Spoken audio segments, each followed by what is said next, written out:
Muito bem, amigos, começa agora a Palavra de Honra aqui pela Jovem Pan News Campinas, no Pan News Cidades. Você confere também a nossa programação na TV Artes, Jaguariúna, chegando até Ribeirão Preto, TV Todo Dia Americana, TV Sol, Indaiatuba e Rede QDM de televisão para o Brasil e o mundo. Se não for o mundo, pelo menos no sul dos Estados Unidos, a QDM já marca a sua presença na comunidade brasileira. Um abraço a todos vocês que estão aí em Miami. No programa de hoje, nós vamos conversar com Alexis Fontaine, ex-deputado federal, que vai nos contar um pouquinho de alguns bastidores da política brasileira, ele que pertence ao Partido Novo. Eu faço um break e a gente volta já.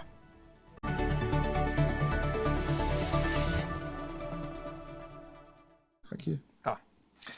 Alexis Fontaine, puxa vida, nós dividimos a bancada hoje da Jovem Pan News, né? Segunda a sexta. De segunda e sexta, né? Que é um privilégio, lá a gente faz críticas à política. Você está gostando dessa experiência? Tô. Porque você não é do rádio, né? Não é da televisão, né? Eu não tenho essa voz bonita como ator, eu não posso ser do rádio. Mas eu estou me divertindo muito, primeiro pela velocidade de raciocínio, a bancada que é muito divertida, boa, é honesta nas suas colocações, eu acho isso que é importante. Quem está escutando na ponta, escutar a honestidade, a análise crítica das coisas e dessa forma a gente poder transmitir boas ideias, não é isso? É verdade, eu tenho sentido a mesma coisa. É muito bom compartilhar esse momento da política, inclusive, Exato. com você lá. As críticas são pontuais e aqui no Pan News Cidades a gente só traz também gente que a gente tem respeito e admira como você. O Alexis Fontaine, ex-deputado federal.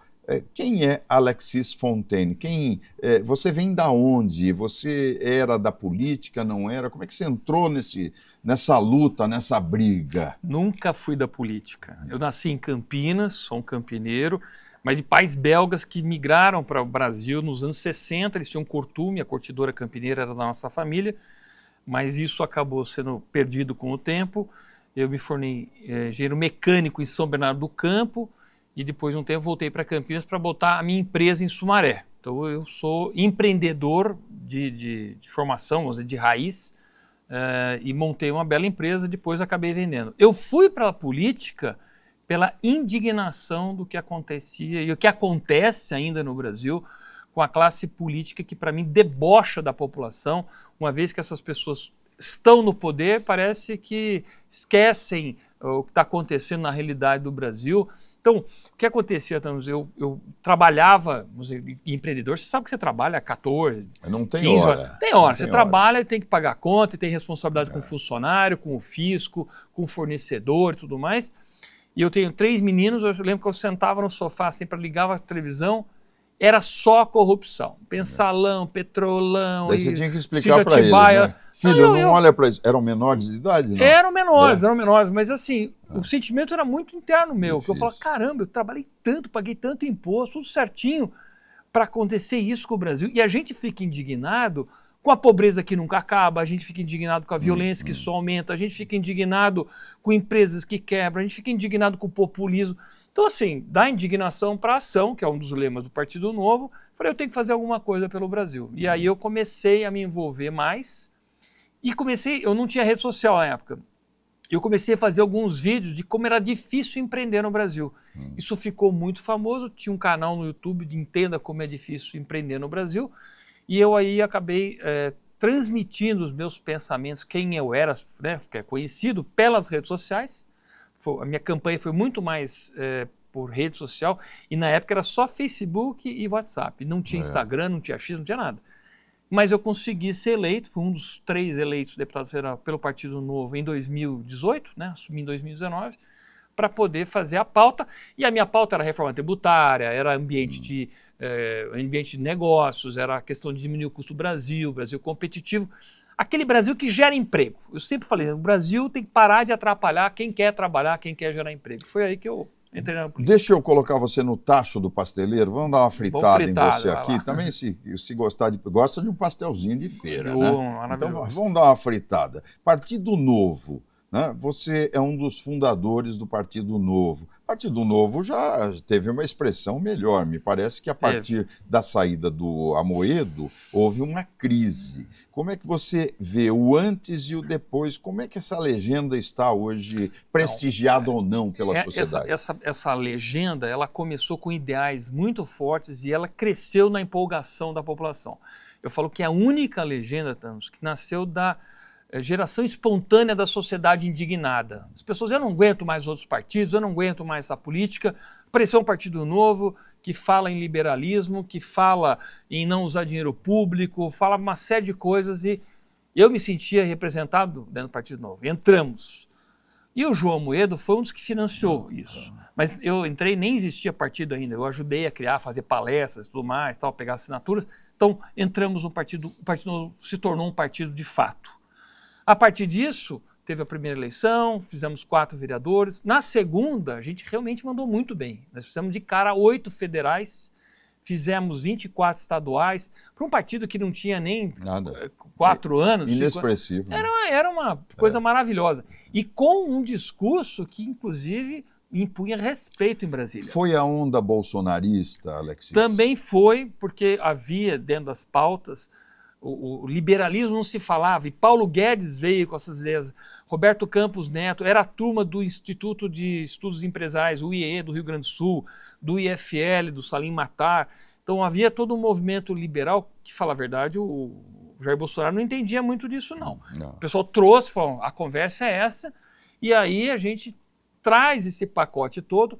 Óbvio que dentro das minhas falas, dos meus discursos, mais existia o lado econômico, que era liberal, mas existia o lado mais ideológico, que é um lado mais conservador, porque eu também não concordava com nada que o PT fazia de erotização da infância, essa coisa meio precoce, de começar a exaltar mais LGBT e tudo mais do que os direitos individuais das pessoas. Então, tinham pautas ideológicas que eu falei, eu acredito na família, eu acredito na estrutura de um país baseado em ideias mais conservadoras do que essa libertinagem que muitas vezes a esquerda prega, e mesmo a questão de violência. Acho que a violência tem que acabar com a impunidade, tem que ter rigor. Você deixa, ele é coitado, é vítima da sociedade e tudo mais, você só alimenta a coisa. Então, isso era o bolsonarismo que trazia isso também, o Novo trouxe isso também, fomos eleitos. Mas aí o João perdeu, acho que talvez ele ficou embebido pela fama, talvez ficou entorpecido pela notoriedade e tudo mais, e logo ele quis ser contra o Jair Bolsonaro. Falou, não, tem que ser oposição ao Jair Bolsonaro, tem que ser impeachment. E aí entrou um conflito entre a bancada federal e o partido Diretório Nacional. E nessas daí o partido perdeu muito. Tanto na próxima eleição eu não fui reeleito, de 8 caímos para 3 federais, quer dizer, aí foi uma queda feia mesmo. Na primeira, você foi eleito com votos significativos, foi impactante para você? Para mim, que nunca foi nada, né? Você não teve uma carreira política, não, né? Você não começou como vereador, que vai lá, faz aquela coisa, deputado estadual, porque tem muita gente que é assim, né? Sim, tem gente que vai criando. Você já deu um salto para a Câmara Federal, né? Tanto que muita gente brincou comigo e falou, não acreditava que você ia ser deputado e tal. Eu acreditava. Mas assim, o máximo que eu tinha sido era síndico do meu prédio, porque ninguém queria ser síndico. Um bom síndico. Fui um bom síndico, lógico. Não, prestava contas. Se eu assumo a responsabilidade, aí eu faço as coisas sérias. Então tá bom. Eu nem tenho dúvida com relação a isso, né? Mas eu quero te perguntar sobre o idealismo, porque tudo isso que você está falando está permeado por um idealismo, né? O idealismo de quem quer mudar as coisas, que acredita em alguma coisa para valer, inclusive, para os filhos, para os netos. É assim que eu vejo a política, né? Tem aquela visão aristotélica, né? O político tem que ser um homem virtuoso que cuida do bem público, que cuida da sociedade. Parece que ninguém lembra dessa origem aristotélica, mas eu vou perguntar para você qual a frustração de ser eleito, porque quem é eleito quer realizar, mas você vai responder no próximo bloco, tá bom? Então você aguarda aí. A gente vai continuar com Alexis Fontaine, ex-deputado federal, membro do Partido Novo, que está aqui contando a sua história que é uma história bonita, né? Você viu que ele é um camarada lutador, guerreiro. Então você aguarda, a gente volta já já.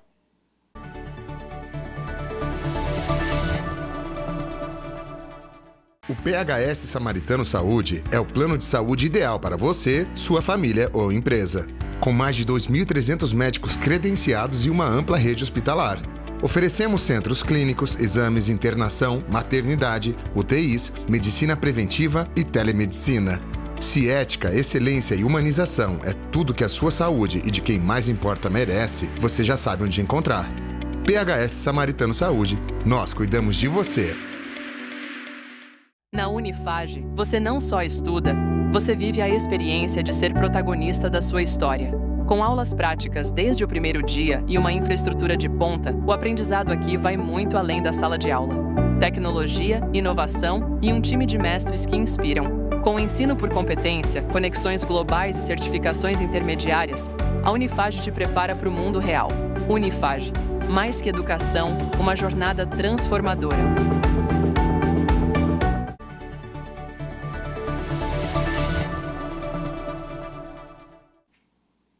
De volta para você com palavra de honra, sempre aqui no Pan News Cidades, na Jovem Pan News Campinas 100.3 FM, na sua rádio, a sua rádio preferida. Também pela TV Artes Jaguariúna, TV Todo Dia Americana, TV Sol Indaiatuba e Rede QDM de televisão em Piracicaba e no mundo inteiro. Lá nos Estados Unidos, nós temos a QDM veiculada pela Limex.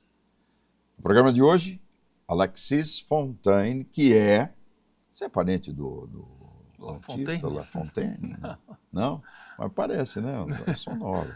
Alexis Fontaine, ex-deputado federal, e eu gostaria que você respondesse a pergunta do primeiro bloco. Quer dizer, tanto idealismo, você esteve na Câmara Federal, né? Quem sabe um dia retorne à Câmara Federal.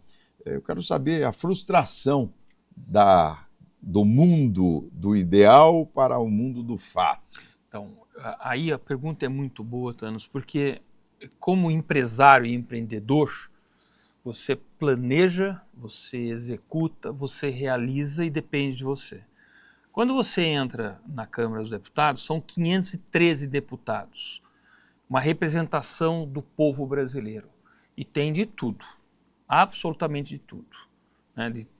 De tiririca até, sei lá, príncipe, né? Temos o Luiz Felipe. Tem o príncipe. Tem do tiririca a príncipe. O duro, eu diria, é que aquilo que é bom para o Brasil, que é necessário para o Brasil, sempre é negociado à base de alguém ganhando alguma coisa, sempre tem os jogos de interesse, então as coisas não fluem como deveriam fluir de forma responsável para o Brasil. Uma coisa que também me deixou muito frustrado é que não existe um projeto de Brasil lá dentro, existe projeto de poderes individuais do presidente da Câmara, das lideranças.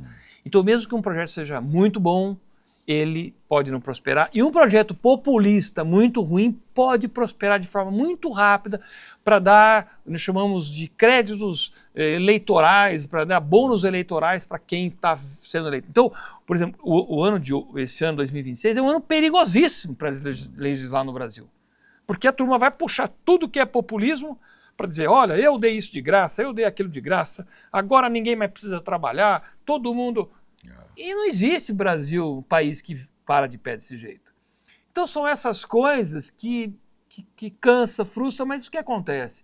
Por outro lado, quem é trabalhador é trabalhador. Então você tem que manter foco, você vai ter frustrações, mas continua com o teu objetivo, porque se você desistir do teu sonho, qual o sonho que vai prevalecer? Você chegou a entrar com projetos de lei?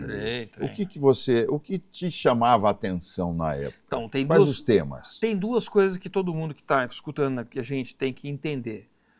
Não pode se medir o deputado só pelo projeto que ele apresenta, porque se todo mundo apresentar projeto e todo mundo aprovar projeto, nós vamos ter todo ano 503 projetos, ou seja, 2.000 projetos em 4 anos. É lei que não acaba mais. O país é uma fábrica de lei. Nós temos que imaginar que muito parte do trabalho do deputado é derrubar projeto de lei ruim para o Brasil, porque é muito fácil não, verdade.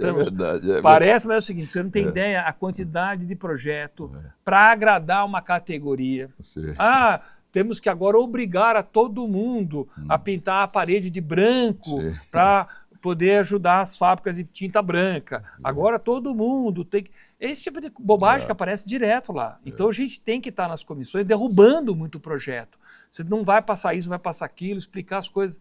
E muitas vezes é fácil pensar simples, mas as coisas não são assim. Você tem que pensar sempre em visão sistêmica, qual é o reflexo disso na economia, como é que isso vai acontecer na geração de empregos.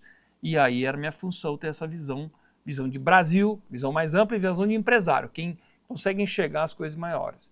Porque o duro é quando o cara é uma pessoa simples, mas popular, é eleita e nem se esforça para melhorar e acaba apresentando um monte de projeto porcaria. Aí é terrível. A política partidária. Nós vivemos essa realidade, né? Quem manda é o partido, quem define é o partido. Você sentiu isso na pele lá? Quer dizer, o partido está na mão de caciques, são eles que determinam as regras que a sociedade brasileira vai seguir, que determinam para quem vai o poder? Eu diria que é pior do que isso.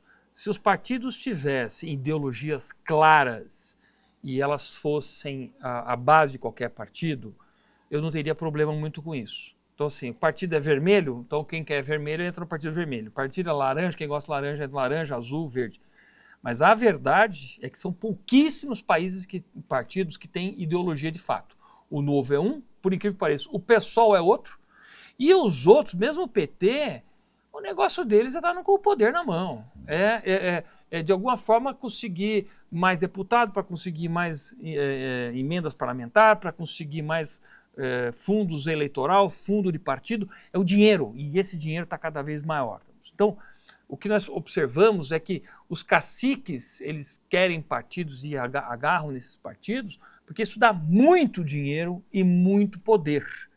E acabam, de novo, que eu falei, esquecem no Brasil e aí querem os privilégios, querem emenda, o dinheiro do povo sendo concentrado numa classe muito pequena.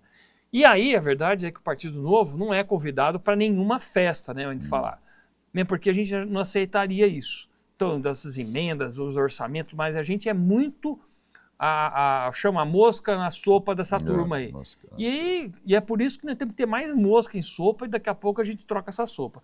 Porque o que não dá para deixar é a política colatada, né? Na mão dessa turma aí. Alexis Fontaine, eu acho que é um ano hoje muito complicado. Nós vamos viver, estamos já vivendo, um ano político. Está aí o Flávio Bolsonaro, parece que as pesquisas agora nesse início de ano muito favoráveis a ele, acho que também por conta de alguns escândalos que estão estourando até com o Banco Master, não é? Então eu queria a sua visão geral desse aspecto, porque eu vejo o Flávio começando a ser prestigiado, me parece com um vocabulário mais moderado. Ele não é o Jair Bolsonaro, ele está um pouco mais assim, cauteloso na sua forma de se expressar, não é? É isso mesmo? Eu estou com a visão correta? Ele está tentando abarcar um novo tipo de eleitor também? Eu vejo da seguinte forma, a esquerda está bem definida. É o Lula que vai sair candidato. A direita, ela tinha um problema porque ela... Deixa eu só acrescentar que ele é pré-candidato, né? Então ele está nessa situação. Está pré-candidato. Né? Eu não ouvi pedindo votos, eu estou falando nesse sentido de... Não, beleza, não. Para deixar bem claro... Não vamos cometer nenhum crime eleitoral aqui, ninguém está pedindo voto. Isso, mas eu estou fazendo uma análise do quadro. E aí o que acontece? Na direita havia uma expectativa muito grande de que o Tarcísio seria o candidato mais forte e havia já uma conversa entre Zema, Ratinho, Caiado e tal, de que se o Tarcísio saísse as coisas convergiam para ele. Mas o grupo Bolsonaro sabe que se eles abrissem mão do nome Bolsonaro para um Tarcísio, talvez o clã perdesse relevância política. Eduardo não podia mais porque foi para os Estados Unidos, Jair Bolsonaro, né, condenado, eu acho que uma condenação muito injusta, quero deixar bem claro aqui, e aí havia o Flávio. Então, indicou-se o Flávio. Nisso, o Tarcísio inviabilizou, porque o Tarcísio não quer... Confronto, né? Confronto, Então, o cenário, por enquanto, é esse, na data de hoje nós estamos conversando. Mas o que está acontecendo e eu acho que é interessantíssimo isso, o Brasil não aguenta mais o PT e o Lula. Esse populismo vagabundo, esse país que voltou a ter as duas maiores preocupações do povo brasileiro, saiu agora no Petrópolis uma pesquisa, corrupção e violência. Não era isso. Eram outros itens, tá certo? Teve problema de saúde por causa da pandemia e tal, mas não era corrupção. Corrupção tinha uma coisa que a gente tinha meio que conseguido dar uma controlada. Mas olha o que está acontecendo, Banco Master, o INSS, é um roubo dentro das instituições do governo, dentro da Previdência, conivência da Previdência, com todo mundo dando risada de ganhar dinheiro. São desvios bilionários. E isso não tem. Vai estar o filho do Lula já envolvido, o Lulinha está envolvido, a coisa vai envolver o Banco Master, também envolve Lula. E aí eu acho que está tendo um desgaste, assim, nós não aguentamos mais o PT e o Lula e queremos uma opção da direita. Aí dentro dessas opções, que o Kassab ainda não definiu o que ele vai fazer. E o Kassab, ele quer... Mas o Kassab está com o pé numa bola, mas ele não quer apoiar o Flovar, ele não quer apoiar pé na outra. O Kassab estava até engraçado, porque ele tinha 3 candidatos. Né? Ele tinha Eduardo Coelho, ele tinha Ratinho e Caiado e falava que queria o Tarcísio. Eu achava tão engraçado isso. E falava que queria. O Tarcísio não vai. É um triângulo amoroso. Pois é, mas com a opção do quarto. Do quarto ainda. E aí... Mas cá entre nós, o Kassab ele tem sido um gênio político. Não, né? Ele consegue estar em todos os cenários. Mas a genialidade dele, vou falar qual que é. Ele sabe que o que é bom mesmo é deputado federal. Porque é isso que é a base de cálculo consciente da distribuição dos fundos eleitorais e fundo de campanha. Então, Centrão prefere deputado federal a muitas outras coisas, porque traz muito dinheiro líquido pro partido. Claro. Porque, eu tive um governador, mas governador não significa isso. Mas o deputado significa. Bom, o deputado é dinheiro no caixa, é direto. Não é que tem que contratar uma construtora para depois fazer uma maracutaia para conseguir o desvio. Não, é dinheiro no caixa. Então, eles estão focando muito no federal. E o Kassab, ele está regimentando tudo que é dissidente de PSDB, de outros partidos. Vem pra cá, vem pra cá. Vem pra cá. Eduardo Leite não tem, vem pra cá. Caiado, não vai ter no União, não está arrumando um problema para ele também? Porque pegar o Leite, que quer ser governador. Ele tem que fazer gestão de talentos. Ele tem que fazer gestão de vaidades, eu falo. Ele é um coach político. Mas, mais ou menos isso. Mas assim, e os que estão entrando no jogo lá dentro do PSD, do Kassab, sabem que o jogo é esse. Então ninguém pode chamar de traição, de que... Todo mundo sabe. Então, o Kassab, ele é estrategista de ser um acolhedor, né? Eu diria que é quase uma uma incubadora, uma startup. Então, ele vai trazendo todo mundo que quer. Startup que as pessoas falam assim, poxa, aqui eu tenho chance de ser eleito, aqui eu tenho chance de ser eleito. Então, tanto para mim, eu falo assim, por que você não sai do novo e vai para o partido? Você tem mais chance de ser eleito. Já te ofereceram? Já, mas eu falo assim, cara, não é uma questão de ser chance de ser eleito, é uma questão de convicção, é questão de valores, de princípios e da minha coerência. E eu acredito na força da coerência. Então não é oportunismo. Oportunismo não dá, né?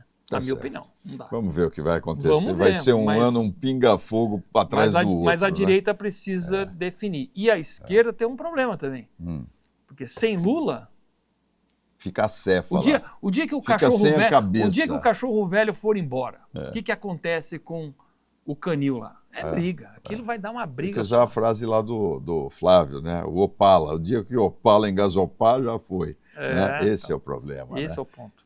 Alexis Fontaine, muito obrigado pela sua presença. Gostoso o papo, passou rápido. Né? Você vê como passa rápido. Quanta coisa que a gente não falou hoje, mas vem muita água aí debaixo dessa ponte. Muito obrigado pela sua presença, a gentileza de estar conosco. E o Palavra de Honra fica por aqui, com a certeza de nos reencontrarmos na próxima semana aqui no Pan News Cidade, sempre pela Jovem Pan News Campinas. Abraço a todos. Semana que vem a gente se fala, a gente se vê. Até lá.